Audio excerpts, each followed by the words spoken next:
Hi guys! Maganda rin gabi. Welcome back po dito sa Gandara SIU channel for showbiz update. Andito na naman nga po akong muli nagbabalik. Ang nagmamaganda ninyo kachismosang Kimpa, wala na bang iba ang lokaret na si Gandara upang maghatid sa inyo ng latest update and fresh happenings patungkol kina Kim Chiu and Paula Avellino. And ngayon pa lang nais ko na pong humingi ng pasensya kung hindi po ako agad nakapag-update. Tayo po ay liban ng ilang araw sapagkat apektado po tayo ng bagyong uwan. So, ang tagal po nawala ng kuryente kaya maghahabol tayo ng update ngayon, ano? Actually, di pa ako nakakahabol ng mga update para anong daming mga nangyari at daming dami nangyari kaya hahabol po ako. Hayaan ninyo na bumakabawi ako sa inyo. Pero bago po ang lahat, sa mga hindi pa nakaka-subscribe sa ating channel, maaari lamang na pindutin po ninyo ang subscribe button at notification bell natin na nariyan sa baba upang mag-update kayo at ma-notify tuwing may bago po tayong chika at balita hinggil sa Kim Pao. Basta mga balita po na may kinalaman kina Kim Chiu and Paula Avellino, sagot na po natin yan. So ngayong gabi, ang ating pong pag-uusapan ay patungkol pa rin dito. So, napag-usapan nga natin kanina yung tungkol sa mga nagagalit. Hindi lang basher. Hindi man galit yung basher, tuwang-tuwa nga sila eh. Nagagalit na kapwa natin kay Pao. Galit na galit kay Paolo dahil iniwan ito si Kim. Ito na naman daw sa pag-iwan ni Paolo kay Kim na para bang hindi sila. Na para bang balewala lang sa kanya si Kim Chiu and all. So, nagtataka yung ilan, ano ba talaga ang real score sa kanilang dalawa? Bakit ginaganito na lang daw ni Paolo si Kim? Kung maka ganito naman sila, no? Wagas. Kung maka ginaganito ay ang lalim ng hugot. Kala mo naman, ang laki ng ginawa pong kasalanan ni Paolo Avellino. So, dami nga naiinis sa pinapakalat na hatred ng bashers. So yes, mga bashers po nagpapalaki niyan para magkaroon po ng galit ang ilang Kim Pao. And ayun, nakikita na yung agenda nila. Yung tayo mismo magalit kina Kim and Pao at mawala ng pag-asa na meron talagang sila para mamatay na ang Kim Pao Lancia. Pero magtagumpay kaya sila? Kasi hindi ako magsasawa na ipaalala sa lahat at ibalik ang lahat sa paniniwala dahil guys, talaga bang buburahin na kayo ng isang video clip ng isang sabi lang ng bashers? Buburahin na lahat ng mga ayuda nila Kim and Paolo, lahat ng couple ng dalawa, lahat ng pag-aalaga sa isa't isa, yung pag may sakit si Paolo, todo alaga siya ni Kim, yung pagbabantay, pagpupunas si Paolo kay Kim, pag-aalalay dito, yung sharing ng straw, sharing ng towels, nawala na pang lahat ng yon. Ha? Dahil lang sa isang video clip. So, ito nga po, para mga bashers masupalpal, ito yung lumutang na dahilan na kaya sa ating pong pag-scroll, napag-alaman natin na hindi pala talaga sadya magkasabay ang Kim Pao kasi may sariling lakad si Paolo Avellino and hindi sila magkasabay kaya ganyan, may kanya-kanyang ruta ang dalawa. So, alam ko yung iba hindi pa rin alam kasi kung alam na, bakit kino-question pa rin si Paolo? Bakit kino-question pa rin po ang Kim Pao? So, ito po yung dahilan bakit ganyan. Para sa mga bashers dyan, alam ko may nakikinig din dito ngayon. Sorry na lang dahil hindi naman lahat ay mapapaniwala ninyo sa isang sabi lang, ano. So, ang Kim Pao po kasi ay may kanya-kanyang lakad. Like, si Paolo nagpaalam daw po muna kay Kim. Si Kim kasi umattend pa ng after party. Ito diba ay nung hard lunch nga po ng The Alibay. So sabi dito, kasi diba si Kimi umattend ng after party tapos si Pao sa wake ng anak ni Kuya Kim. Tama po ba? Love lang po tayo. So may kanya-kanya naman pala. And may reason naman pala. Lagi naman ganyan kapag hindi magkasama ang Kim Pao like sa ah, Chow Fan na rin. Di ba ang Kim Pao hindi rin po magkasabay umalis? Kasi si Kim, may 10th way pa after. So, wala namang gagawin si Paolo doon. Kaya, si Kim, mag-isang umalis.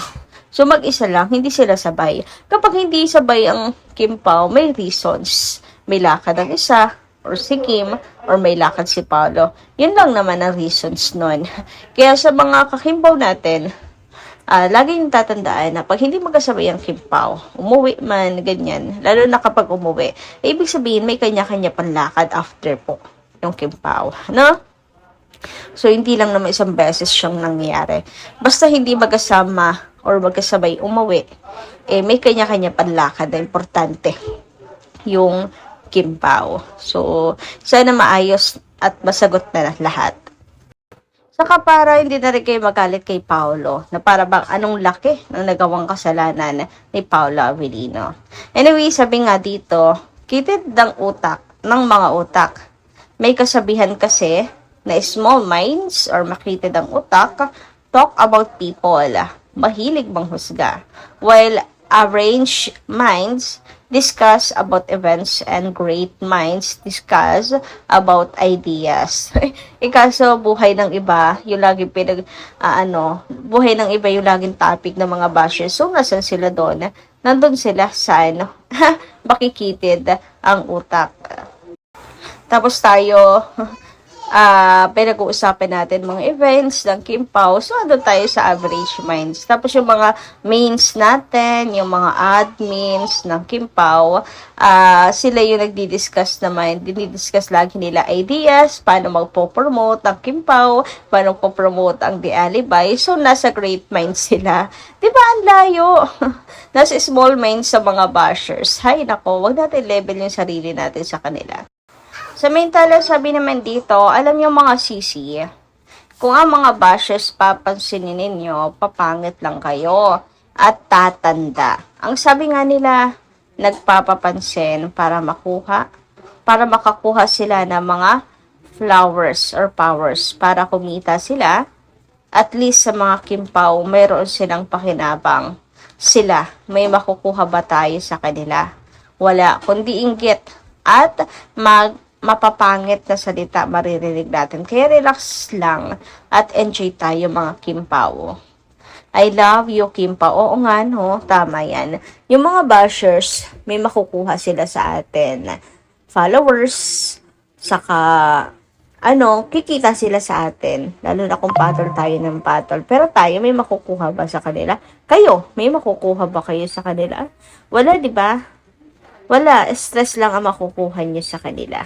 Tapos sila, pinagkakakitaan, yung pagka-stress ninyo, yung pagpatol ninyo, ganyan. Kaya, huwag nyo silang bigyan ng chance at pagkakataon. Huwag nyong hayaan na humalakhak lang sila ng humalakhak. Hayaan natin sila dyan. May sarili tayong mundo. Yun nga naman ang atupagin natin. Sabi nga dito, kung papansinin niyo, papangit lang kayo at tatanda. Anyway, lumako naman tayo sa pagbabasa ng ilang komento mula sa ating mga taga-subaybay hinggil sa nagdaan nating balita. So, shout out po Ma'am Emelita Brayones. Sabi niya dito, nako, mga bashers, sa unang picture, hindi ko rin nakita si Pao, pero tama si Ders. Magkaiba naman kasi ang bahay at sasakyan ng Kim Pao. Siyempre, hindi sila magkasabay, pero sa next picture ay kasama na si Pao. Yung mga bashers, hindi nakapaghintay. I-bash kagad si Pao. Hindi lang nakita, nakasabay si Pao papasok ng chapel. Hindi na sinamahan si Kim. Mag-isip nga kayo mga bashers, huwag nyong pangunahan si Pao.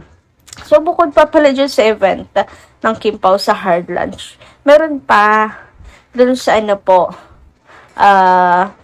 Thanksgiving, mass para kay Sir Deo and Renal.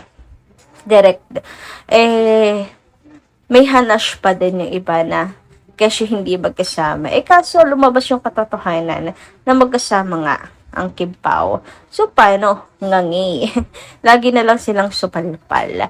Mga mema lang po talaga sila. So, itong mga kakimpaw naman natin, ang bilis naman.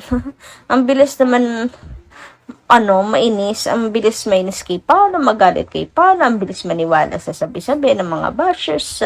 Ewan ko, di ko na din alam kung paano ko pag-uuntugin para matauhan ang ilan nating mga mahihinang nilalang nakakapwa kay Kim Pao. Di ko na alam kung paano ko sila gigisingin na, guys, paulit-ulit na lang ba? Huwag kayong maniwala dyan sa mga bashers na yan. So, yun lang. Nais ko lang di palala. Basta may mga issue na hindi magkasama, hindi yan true. Kasi, kung hindi lang nahagip sa camera, o di kaya ay may kanya-kanyang lakad. Ang dalawa, yun lang naman yun. May kanya-kanyang lakad or hindi hagip sa camera. So, yun lang po muna ating update. Maraming salamat po sa inyong pakikinig ngayong gabing ito at pakikisama sa akin. Thank you so much and kita-kits tayo ulit sa susunod ko pong chikas. Maraming pong salamat.